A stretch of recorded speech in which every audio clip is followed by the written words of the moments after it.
The afternoon sound alternative for a Tuesday afternoon here at KGNU, Boulder and Denver. And it is 3 o'clock. Stay tuned for Metro.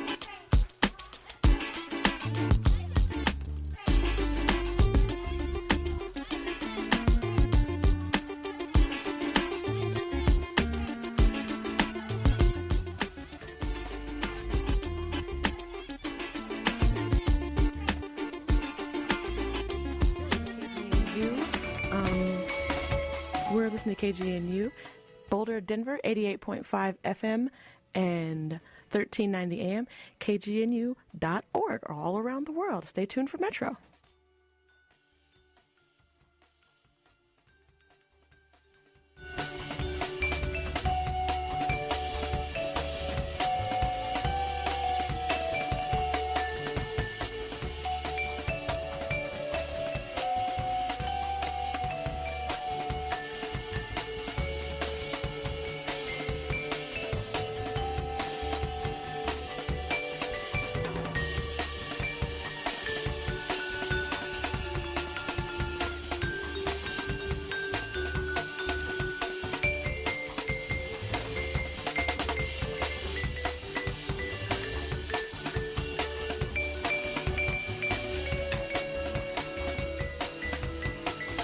Well, welcome to the Metro Show. I'm Alicia B. And we are here live on KGNU. I miss some cues, but I think it's going to be good. Thank you for joining us today here on the Metro Show. I am sitting here with Luciferian, a.k.a. Theo Wilson, writer for the Urban Spectrum and general poet, or general performing poet and artist. Thank you so much. Oh, I can do it. I'm doing it. It's happening. Yep. Cool. How about this? No. Nope. Better? No. It's...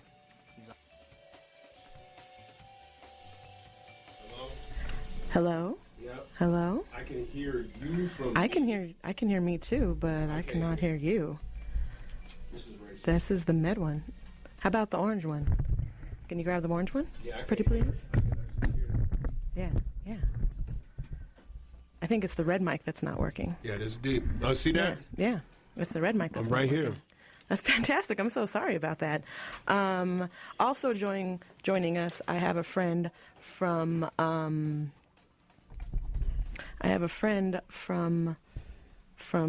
what am I holding here? I have a friend from New York City. My friend Seven. He is a performing artist with Seventh Sign label. Yeah.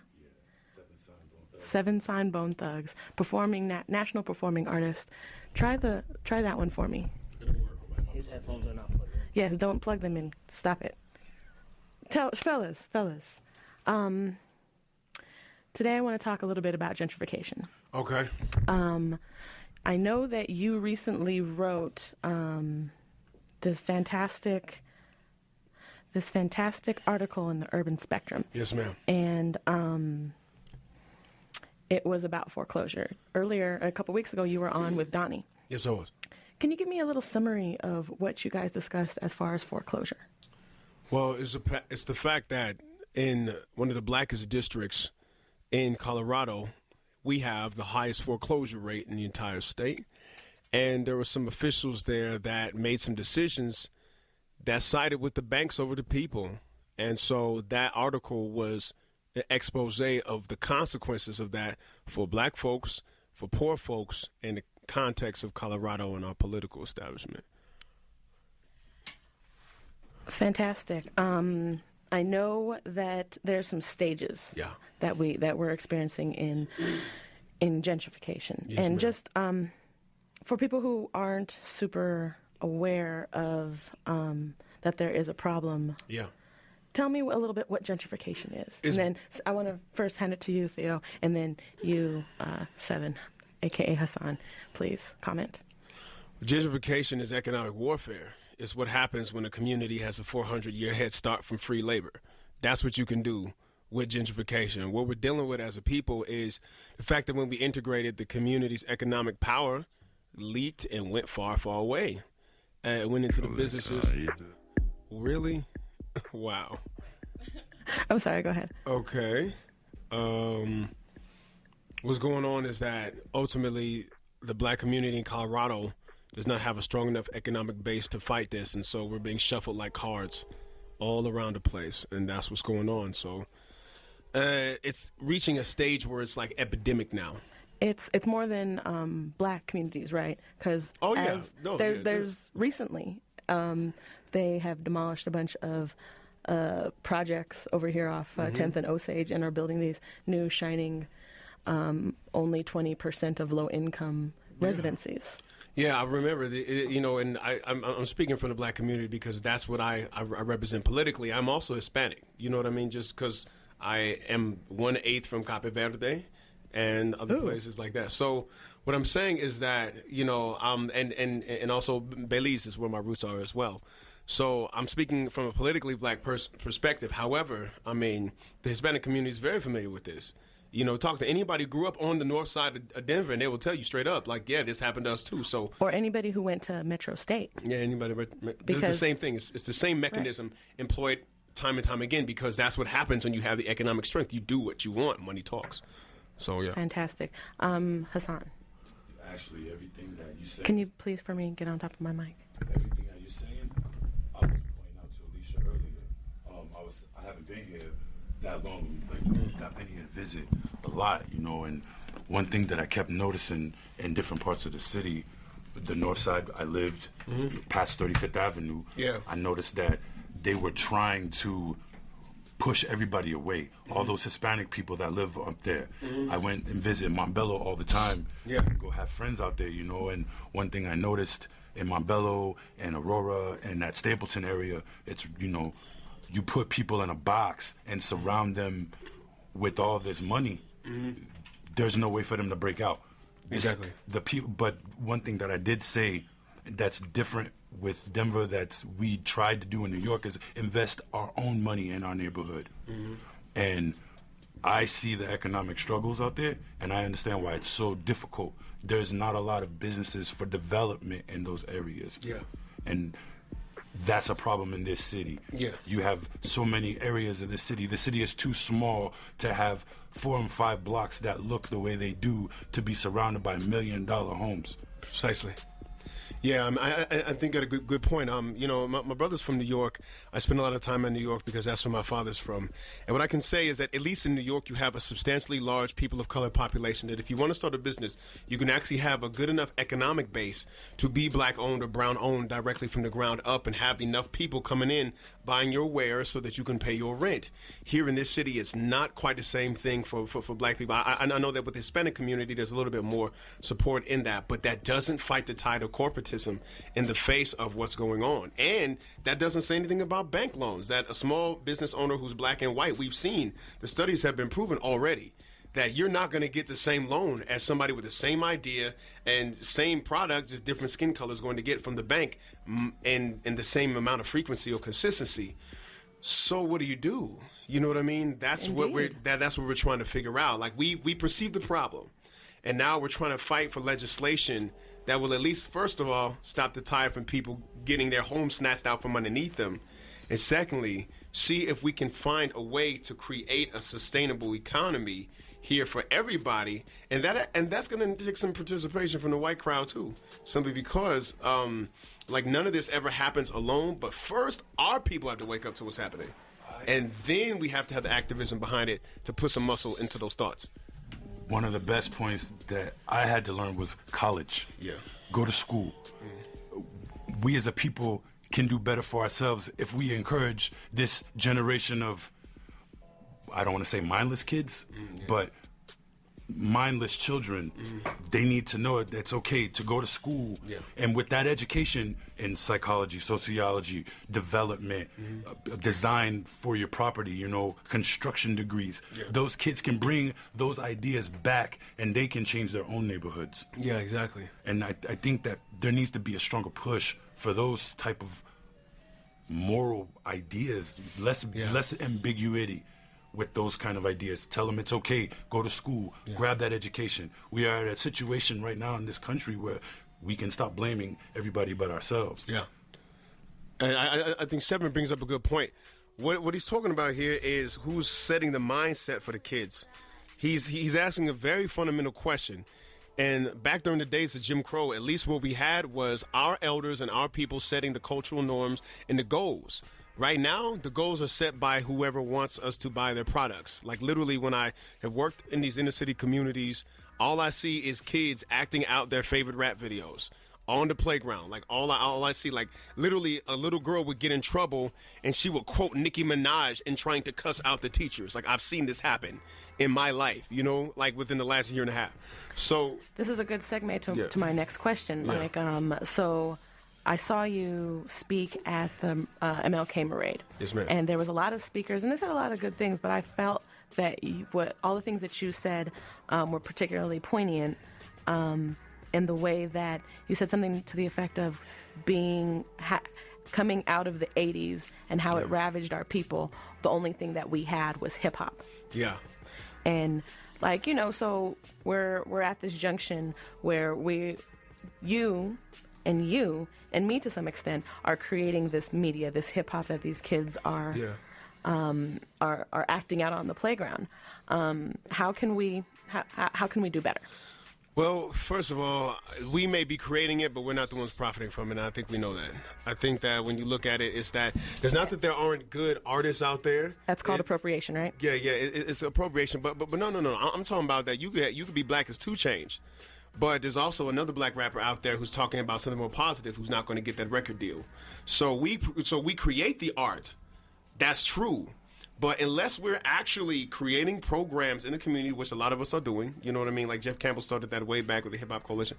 What's going on is that if you have to take the responsibility of getting the kids in your sphere educated, the kids as closest to you, you have to take the responsibility. And like I would always tell them all the time. And I'm glad that this whole Illuminati came out because I was like, you see, you listen to that? That's Illuminati. No, it ain't. I ain't listen to Illuminati. I ain't brainwashed. I was like, they brainwashing you. And I use it as a tool. Like I sometimes use the negatives of the culture against them. Yes. To make sure that they not against them, but against the artists that they're influenced by. So that we understand that there is a mind control element. At least the dialogue for mind control in hip hop is there now. So what we community people do is like, do you know about Tribe Called Quest? Do you know who KRS-One is? Like, you know, like do you know who the real solid? Do you know the 4 fundamentals? Like, do you know what these are? Be a student of your culture now. Don't just be and be a producer of the culture, not just consumer the culture. So yeah. We are at a time in rap where the people who created it are not having grandchildren.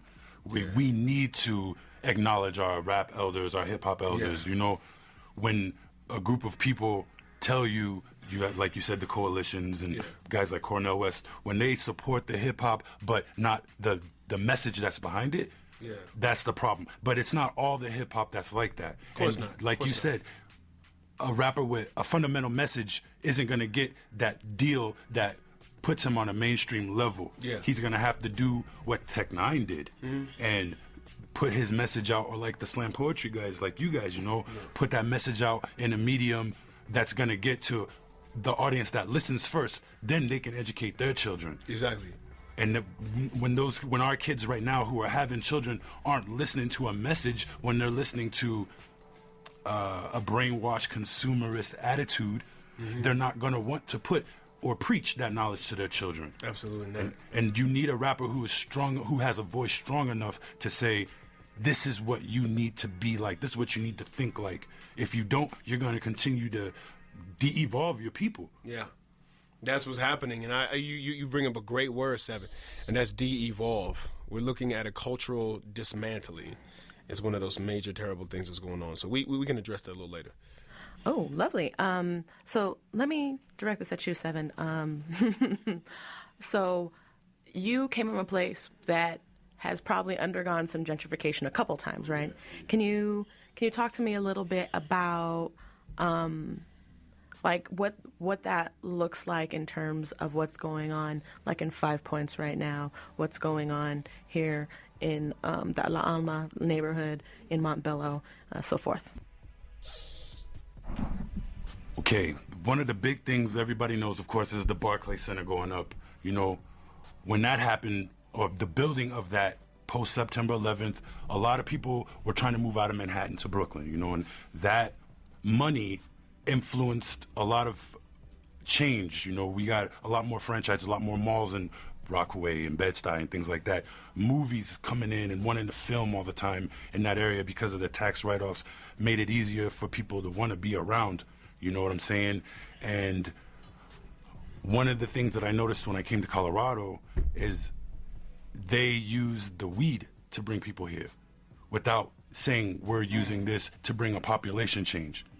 The neighborhood I live in is full of so many New Yorkers right now. And when I lived on 72nd and Pecos, where it's predominantly Hispanic, you know, I noticed that the more people were moving in, there were more neighborhoods being built in places that they looked desolate. They looked horrible, ripped up. 50th and Federal, where the Northside gangs were at, the same thing, looked horrible and terrible. And I would point out to Alicia a long time ago, you know, like, this kind of reminds me of what they're doing in New York, how they're moving people from Brooklyn to Georgia and Tennessee and just sending you off. You know, thank God for bad things, but when that storm happened last year, people got paid to leave, you know? You know, you're taking money to leave, but when you're taking these people out of their roots and taking the history away from them, like with 5 Points, apparently that was like a Harlem. That was like a Harlem. My grandfather ran those streets when he was a Tuskegee Airman, so yeah. Is that why there's a Tuskegee Airmen highway? Yeah, many Tuskegee Airmen settled here. My grandfather actually lived in Brooklyn. My grandfather lived in Brooklyn, but while he was doing the Tuskegee Airmen thing, one of the places he was stationed is Colorado, and he came and ran these 5 Point streets when it was popping, when this was the Harlem of the West over there in 5 Points. Yeah, like when the casino, when Cervantes was Casino Cabaret. Yeah, all like that time. I partied there like a real long time ago before it was even Cervantes, and I told my dad what was going on. He's like, "Oh, you know what? When your grandpa was stationed out here, he partied down there too." Absolutely. So to have like a legacy of that being the Kraken spot is fantastic, but a little sad that it's kind of being reformatted. When I first moved here, that place was full of bums. Yeah. You know what I mean? And every time we would do shows, it was bummed out. Now when I go out there at night, it's like, it's hard to explain, but I notice that sundown is almost as if vampires come out. You know what I mean? It's not the same kind of people. Yeah. And it almost feels, I don't want to say dead, because even dead is a bad word. It just feels empty at night now. Yeah. And this is 3 years later. You know, I noticed just how fast it happened with all the coffee shops and all the only thing that I see that's still there that I noticed was the soul food shop and the store in the corner that always closes at like 9. That's the only thing that I've seen that survived in the last couple of years I've been here. Yeah, no, he brings up a good point. Because when I was a kid, now that's your 3 years, 7. When I was a child, it was all popping. But there's this double-edged sword with gentrification, and that is that there's sometimes the, quote, undesirable elements, because before the homeless cats, it was the Crips. You know what I mean? Like, that was out there in full, you know, blued up from the shoes up. Everybody knew, like, okay, that's a Crip, and there's a bunch of them. What was going on is that this society, especially Denver, is a bad example of this, only knows how to build. It doesn't know how to recycle. And not just recycle. you know what I mean? Like, it doesn't know how to recycle its human capital. Right. It only knows how to throw people away. You know what I mean? And Denver, you know, Mayor Hancock and Albus Brooks made legislation that said homelessness is illegal. Urban camping is illegal. Urban camping is illegal. And I know both of these men personally. I know them. I like them as people. I like them as human beings. I can't stand behind that legislation, though. Well, I mean, the people that it affected most, they don't have a say because they camp in urban places. Yeah, so, I mean, I mean, even the language of urban camping makes it sound voluntary, doesn't it? it makes it sound like What are you doing this weekend, Theo? I think I'll be urban camping. Oh, where? I'm going to pitch a tent. I'm going to pitch a tent right next to you. Yeah, and we're going to roast marshmallows because we're urban camping. It's what you do in Colorado in the summer. Absolutely. I think the craziest thing I've ever seen is how they just stack them all on one corner. Yeah. On 20th and something. Yeah. I just see that right there, that one corner, and then I'm looking around and I said, where the rest of them at? And I'll tell you where they're going. That brings up. I'm so glad you asked that, Seven. Aren't you glad I invited him? I'm really glad he asked that because first of all, the brother has a good grasp on the situation for somebody who's come from another place. So I applaud you on that. What's going on is that I noticed that prison for profit is on the rise here in Colorado. How about that? And what's going on? But not quite in the city. No, because you can't have it in this city. The voters won't allow that. There are outlying counties, and these go as far south as Pueblo, that are relying on beds to be filled. And I'm doing my quotation mark fingers right now. Beds to be filled. Meaning there was a report that just came out that I wrote about in the Urban Spectrum where they were guaranteed that the prison population would increase over the next 3 years, even though it has been dropping consistently. And I think a lot of the reason why it's been dropping is because like weed is slowly becoming more legal, so it's harder to bust people on that because, well, now it's legal. You know what I mean? Right. So they were panicking. These communities were like, what are we going to do? Why are we not seeing as many beds being filled? And so then they were just assured in this new... That's when they realized not everybody is a criminal like they thought. Yeah, exactly. And now they realize we got to fill these beds because this legislation has to change. And so I think that that's where the homeless people are going to go. I think that we are slowly sweeping these predominantly black and brown people. Yes, of course, there's white homeless people. There's a myriad of people who are, but definitely the poor. But definitely the poor, no matter which race you come from, is going to be swept into these prison for profits. And I think that one of the next major movements that we have to do is find a way to correct corrections. We must find a way to That sounds dangerous, Theo. Really. Yeah. But honestly, how can we have this many black officials and none of them have spoken out against the new slave trade? You know what I mean? Like, how can we do that? Slavery is legal under the 13th Amendment. Indeed. It's still legal under the 13th Amendment. And now we have corporations using prisoners for labor. This is slavery. Like, this is like, you know how... And then this isn't even a new thing. This has been going on for quite some time. But what's new about it is that now these companies are publicly traded on Wall Street. You can now invest in these things. Like... Invest in your slave labor. Invest in slave labor. And we have... And because it's bringing money into Colorado... The legislators are like, well, we can't stand up against the pressure not to do this. Unless, the only caveat is unless the people speak out strong enough to say, please take these slave traders off of this soil. Like, please take this out of here because we have so many black legislators now, and this is insulting to my history. Period. And on top of that, you have a whole new crop of young poor people who are out there. I see a lot more young people than I see older people. And if you want a strong back slave trade, you go ahead and just crop. Well, that's basically what they're doing. They're cropping. Yeah. They're taking crops and harvesting people, putting them in these prisons because the crime rate has gone down a lot. Like my man said, the crime rate has gone down so much that these prison communities outside of Denver, I saw one, you know, where they're freaking out. The people are upset because they feel that their job hours are going to be lost because there are not as many prisoners to fill these beds. I've seen that in Lakewood, Colorado. You know, there's a jail out there close to the mall, you know, and they were talking about how do we make our neighborhood safer. What you talking about? Who are you trying to bust? What kind of sentences are you trying to fill? How many halfway houses and correctional facilities do you really have that you need to fill up? And so what's so dangerous is that these very people that he's talking about have lobbyists to influence policy. They have lobbyists because they can pay for it. If you can pay, if you're on Wall Street, you can pay for it. That's right. Welcome to America where you can buy everything. Exactly. So you can pay to have lobbyists go in and influence your politicians to change the laws in certain ways. And so when I uncovered when I wrote the story in Urban Spectrum, my first thing was just to figure out why on earth was this happening in a county where mostly black and brown folks live. But then it was like I started pulling on this string, right? And it started unraveling places that I didn't know it was going to go. And I was like, oh, dang. And then before you know it, I done took the red pill. And I'm tumbling down the rabbit hole. And I done seen all the bodies and they're all the machines and everything and the electricity. I'm like, right? So I slowly pulled that string right out of the matrix. and I saw, oh my God, this is horrifical. Got to tell folks, right? Got to tell people, like, because this is something that if we don't correct, we are going to be looking at, like, when I started to look at the trajectory, this is societal collapse from the inside. This is internal rot. That's the best way. Yeah. Like, if I learned anything from the 90s in South Central LA, that is the way to bring people down. Because, and this was a prophecy, you know, it's such a strange thing. Right after the Million Man March, Farrakhan was all over the news, and so he came here to Denver, and my father took me to see Louis Farrakhan.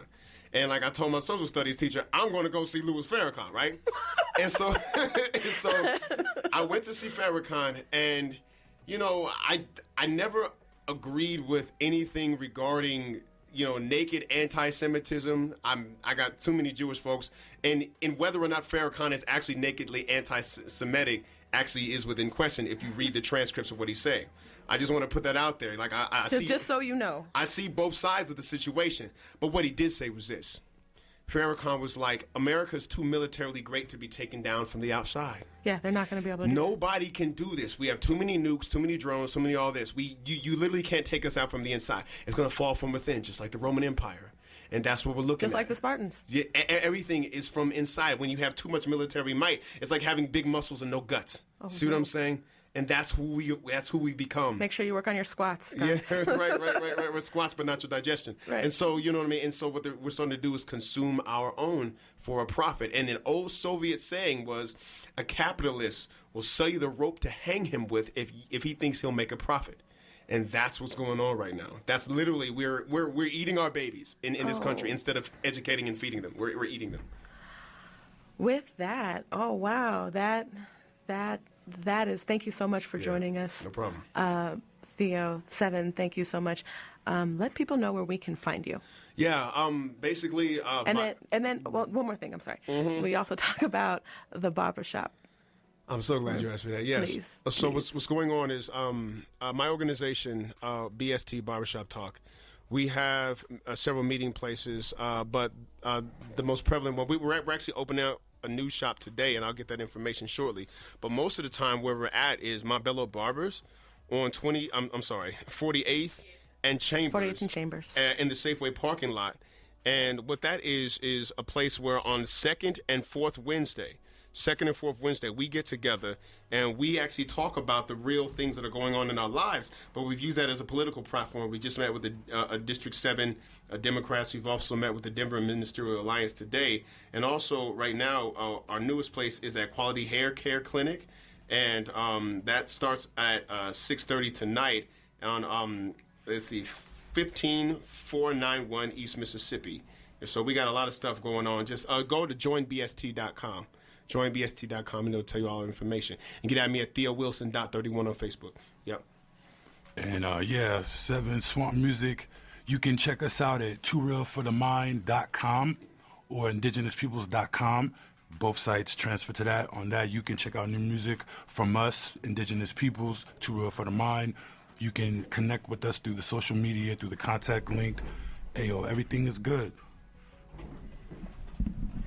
Thank you so much, fellas, for sitting and talking so bluntly and educationally with me on this subject. My name is Alicia B. I'm the femme fatale on the radio dial here on KGNU, Boulder, Denver, 88.5, 1390 AM, KGNU.org. You know, here on Metro Show.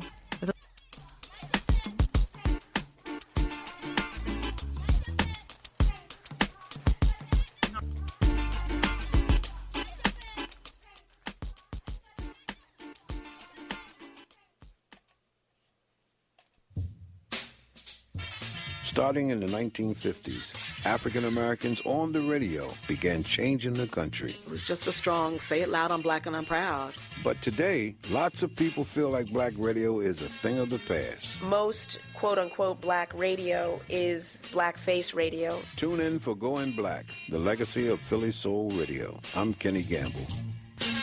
A two-part special this Wednesday and Thursday morning at 8:35 here on KGNU. And indeed, this is KGNU Boulder, Denver. The time is just coming up on 3:30. Let's go to Democracy Now!